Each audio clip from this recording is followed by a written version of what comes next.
1. This took place during my final year at uni, and as part of my course, film production in case you were wondering, we had to produce a short film in groups. I know, crazy thought. We had just broken up for a lunch break, and we all headed out to get a bite to eat at various places. Why not go to the uni cafeteria, you may ask? Well, if you've been to uni, you know that they aren't the best places for food. You were honestly better going to a vending machine for sustenance than the caf. Oh boy, do I wish I'd taken that option. Hindsight really is a bitch. Fortunately, there were quite a few places around campus that sold really good quality food for next to nothing. So off I go. I knew that I could be back within 10 minutes, more than enough time that the director had given us to go get a bite. It's important to note that whilst the shop uniform was a black shirt and I was wearing a black t-shirt, I was also wearing jeans and trainers, something that nobody who worked for the store was wearing. So I quickly head in and pick up a drink and a sandwich. I don't know if this is the case in other countries, but a lot of the bigger brand stores will do meal deals on lunches here, and some of them are actually quite good. Anyway, back to the story. As I walk back to the counter to pay up, I pass an old lady. "Excuse me, sir. Could you reach up and get me this item?" I can't remember what it was. Now it's fair to say that I'm over 6 feet. I've always been tall, and often I would be asked if I could get stuff from the tops of shelves or in other hard-to-reach areas, from both family and random strangers. And getting confused as a staff member for this reason was quite common for me. Sometimes I would help. Others I would just say some variation of "sorry, I don't work here," which is usually enough. But this old lady couldn't have been 5 feet tall, nowhere near tall enough to reach the top shelf. So me being the helpful person I am, reach up and give her the item. She thanks me and heads to the till. I was about to follow her as I needed to get a move along, when I hear the sound that all know to fear. A sound that strikes dread into the fearless. That's right, it's the of the Karen. I initially ignore it, hoping that it wasn't aimed at me, but it was not to be so. As a second comes my way, I turn around and see what we would call here white trash lady. The kind of person that has an excessive amount of makeup on, short hair, wider than they were tall, wearing clothes that are probably groaning under the stress of having to fit around her very large body. Well, you probably get the picture. "Well, aren't you going to help me?" No, I don't work here. I tried to walk off, but all that did was enrage the Karen. I could hear her waddling over towards me, which is when I felt a pain shoot up my arm. Looking down, I see that she has dug all her fake nails into my arm. Not to the point that they had drawn blood, but certainly enough that there would be a mark there for a while. What the fuck are you doing? "How dare you talk to me that way? Where's your manager?" Back at the campus, waiting to continue filming. I was hoping to elevate the mood by referring to the director rather than the shop manager.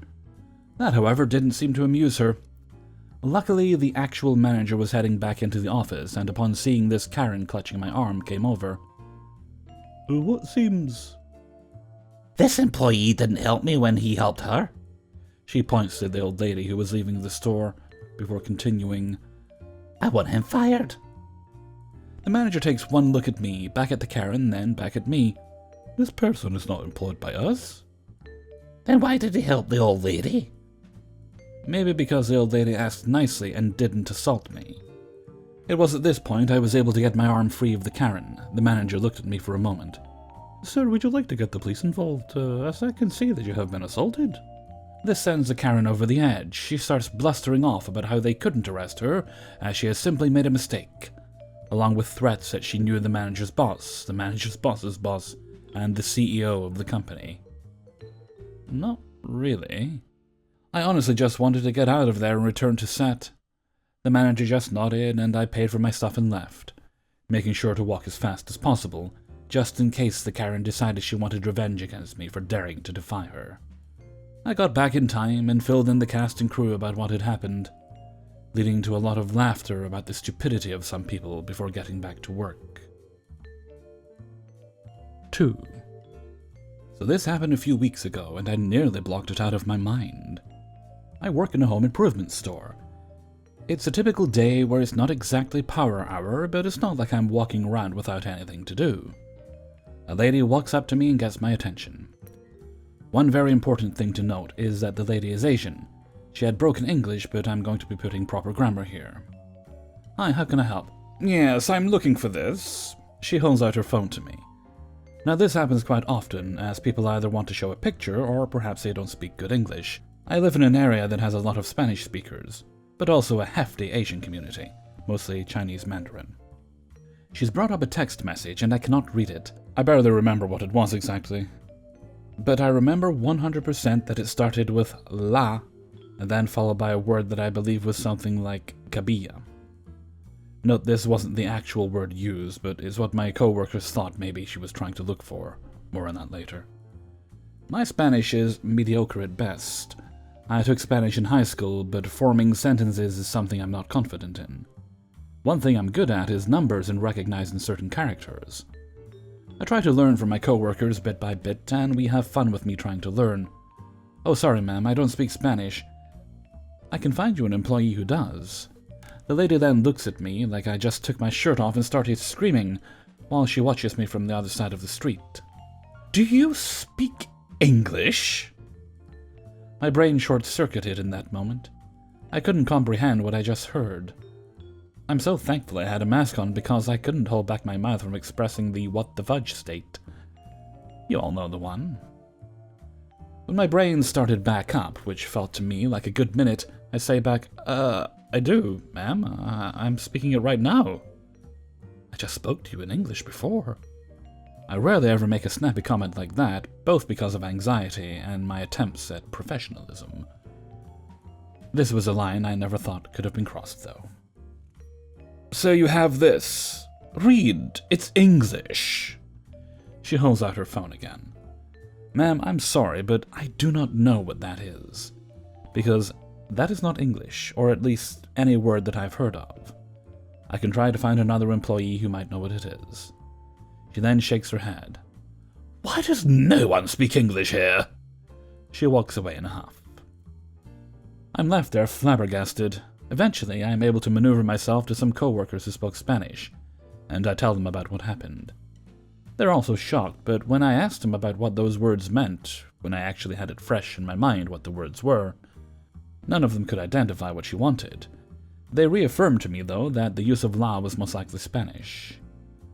I eventually find a co-worker who theorizes that perhaps she was looking for rebar, which they tell me, cabilla, is an iron or steel bar. But the lady, or someone else who said that to her, had wrote it down wrong. I've dealt with some customers before, but this was just mind-boggling to me.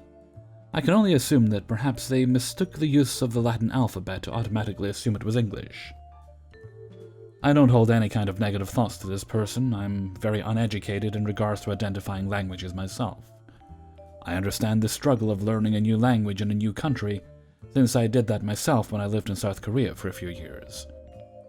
Still, I'm still just scratching my head regardless. I'm gonna give myself a bald spot at this rate. 3. My hubby, 36 male, is the definition of a gentle giant. At 6'4", 250 pounds, blonde, long-haired, hippie computer programmer. I, 41 female, am a 4'11", 120, tiny, feisty woman who can usually hold her own. I look 10 years younger from the front, and literally like a small teenager from the back. The day after the snowpocalypse ended here in West Texas, we went to Walmart, a place we generally avoid, because it is the closest store to us, and hubby had the day off for my doctor's appointment. We made sure to go in the middle of the day when most people were at work.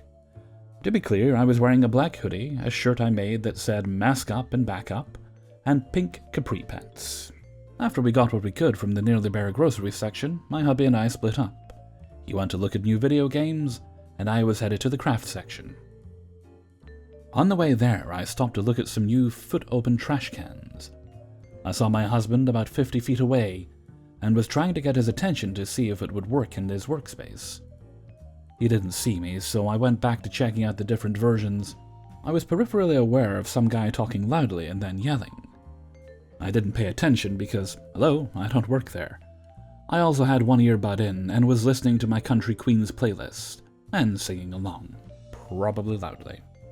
As I was leaning over to check how sturdy the foot pedal was, I was violently grabbed and snatched around and came face to face with a maskless face, inches away from an older Hispanic man, who literally screamed in my face, "Where is it?" I did not hear the rest of what he said. I went into an instant panic response and let out a full-blown horror movie scream, and ran blindly towards where I had seen my husband. A few things about me. I have PTSD, which I generally have under control. However, the stress of the pandemic has caused me to have a lot of anxiety, and I start to panic when anyone gets too close. And especially anyone without a mask. I am also a former cheerleader and opera singer who worked in a bar for 15 years. My voice carries. My hubby heard me scream. Apparently, I screamed his name and dropped everything and came running. I slammed into him and immediately started crying. The idiot guy had been following me, still yelling at me. My hubby calmed me down and asked what happened. I told him. When I got to the part about the guy grabbing me, his face just... I don't even know how to describe it. His eyes were so cold. I've seen him truly angry 3 times in the 12 years we've been together. This was scary. He stormed over to the jerk. "Did you put your hands on my wife? She was ignoring me. She doesn't fucking work here. She was rearranging the display." Hubby advances until he'd pinned the guy up against the shelf. "She was shopping, and even if she was an employee, that doesn't give you the right to put your hands on anyone, let alone a woman half your size." "Everyone calm down, what's going on?" says the worker. "That bitch screamed in my face when I was trying to get help. Then this asshole started screaming at me and trying to attack me for no fucking reason." "No, this son of a bitch grabbed my wife and screamed in her face, then got in my face trying to be a big man." The worker tries talking to a nearby sweet lady. "Ma'am, what?" My husband interrupts. "That's my wife!" We get this all the time. Physically, we are total opposites. Black and white, short and tall, cheerleader, nerdy guy. He looks older than his age, with thinning hair and a dad bod, and a cane due to a back injury. I look much younger, with a dancer's physique. Sweet lady was white and looked older than me. "I apologize, sir. Ma'am, are you okay? Can you tell me what happened?" Honestly, I only remember him grabbing me and screaming in my face. I screamed and ran away. "I saw it. She was singing and rearranging the stuff right there, and that man was yelling at her. Then came up and spun her around yelling at her. She screamed and ran to the other gentleman. When the gentleman came to ask him what happened, he got rude and loud and tried to intimidate him." The worker turns to me and hubby. "Would you like us to call the police?" "I just want to get my stuff and go." "Sir, we're going to have to ask you to leave the store," he says to the entitled jerk. "What? I was just trying to get someone to help me." "You assaulted a customer, so you can either leave on your own, or we can call the police and have you arrested." Entitled jerk finally realizes defeat, and one of the other employees who had gathered around us escorted him away. The sweet lady left after telling me I have a beautiful voice and making sure I was okay.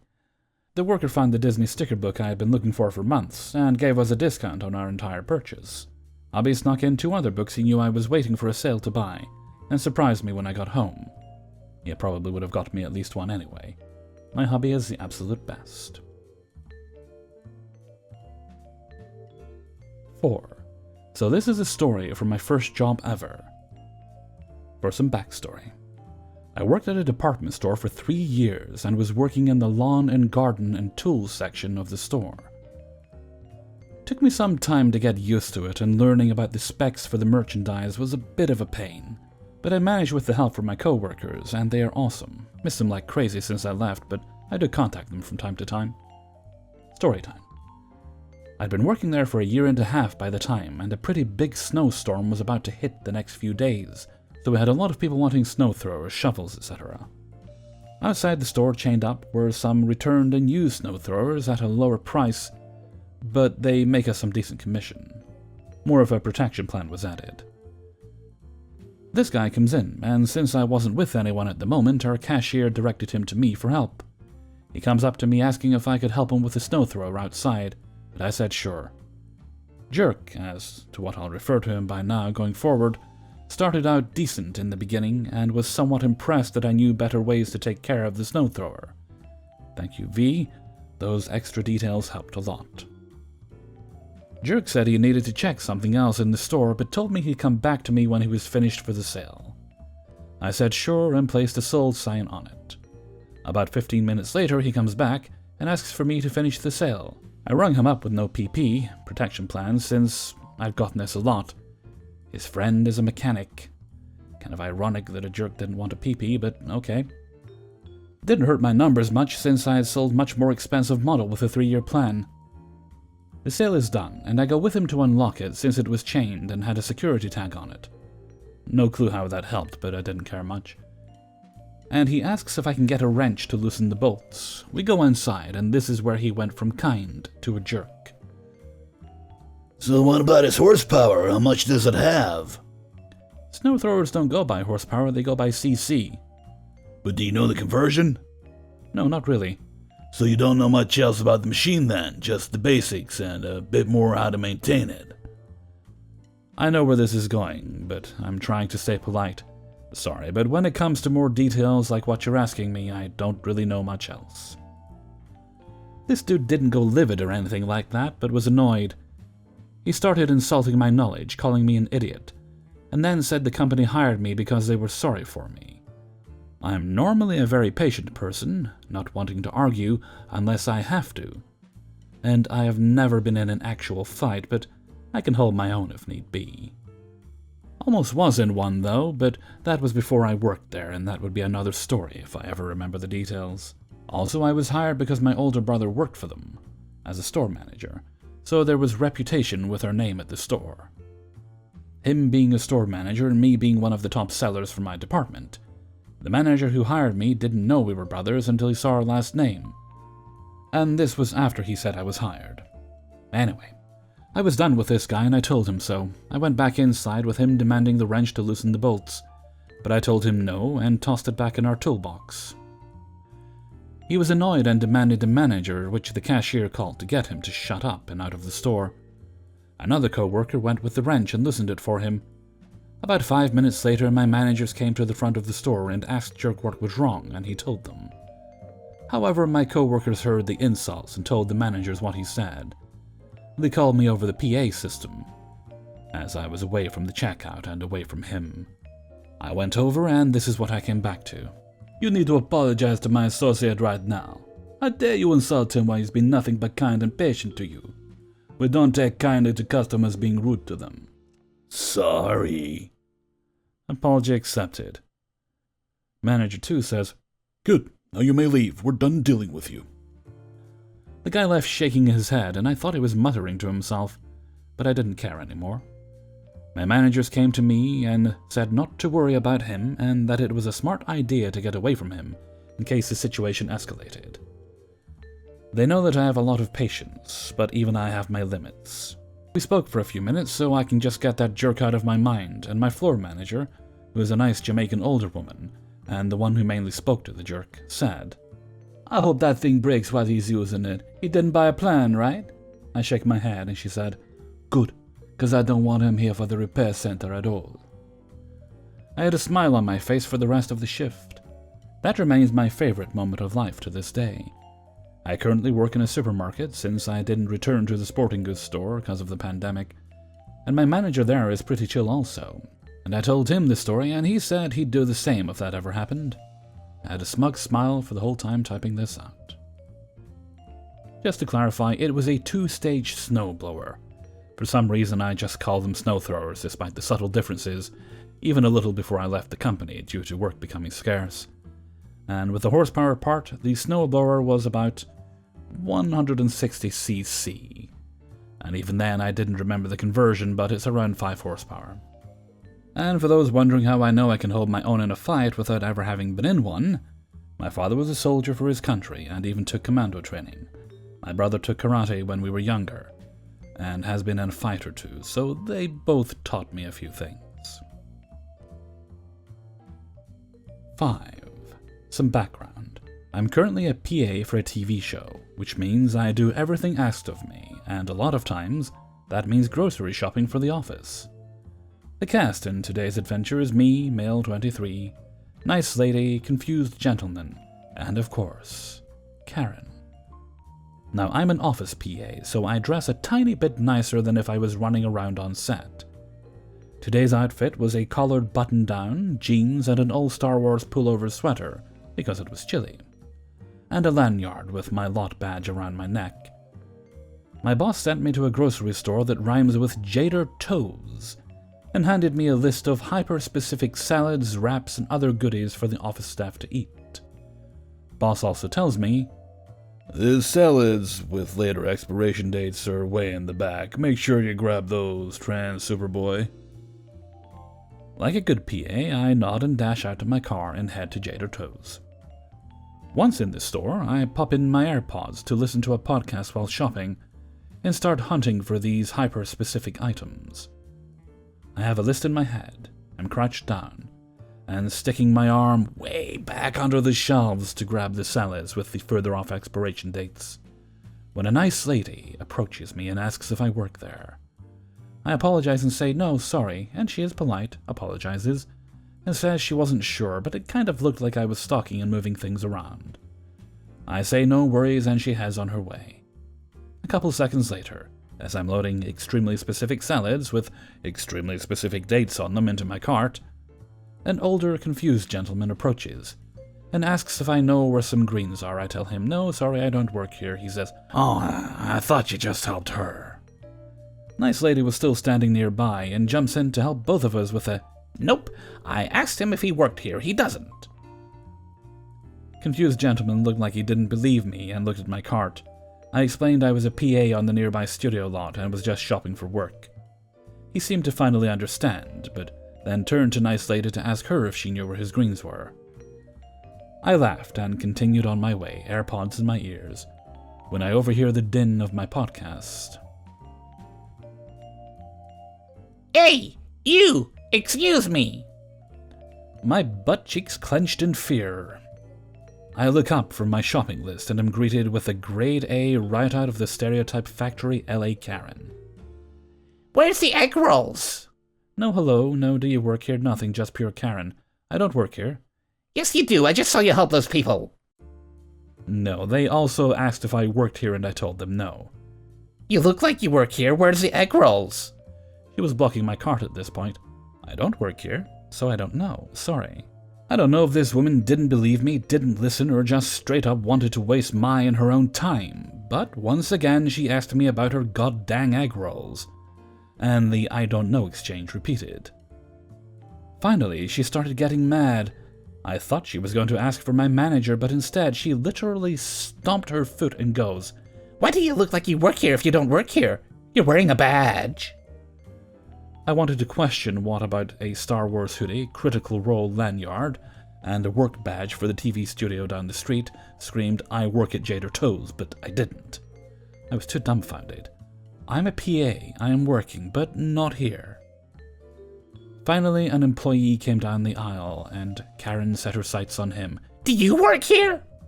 She asks the guy, wearing a Jader Toes t-shirt, pushing a backroom stock cart of boxes and wearing a name tag.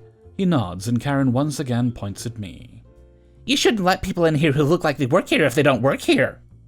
Me and this poor employee share the pained, dead inside look of two people who have had to work with the public. I hope my look came across as apologetic as I felt, but I used this chance to escape and finish up my shopping as quickly as I could. In my line of work, I'm no stranger to very dumb questions and being yelled at, but even Karens make me want to tuck tail and run. I missed a few items off the shopping list and will probably be sent back to Jader Toes before this workday is done, but I'll be sure to not look like I work there for any future visits. Karen, wherever you are, I hope you never find your egg rolls.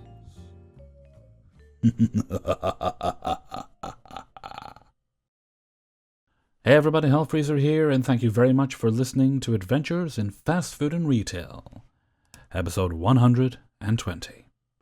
And thank you very much to everybody who allowed me to use their stories in this video. Now, regarding the story that took place in Walmart, with the rude gentleman shouting in the lady's face, I saw some of the commenters on Reddit refer to him as Captain Deadpool.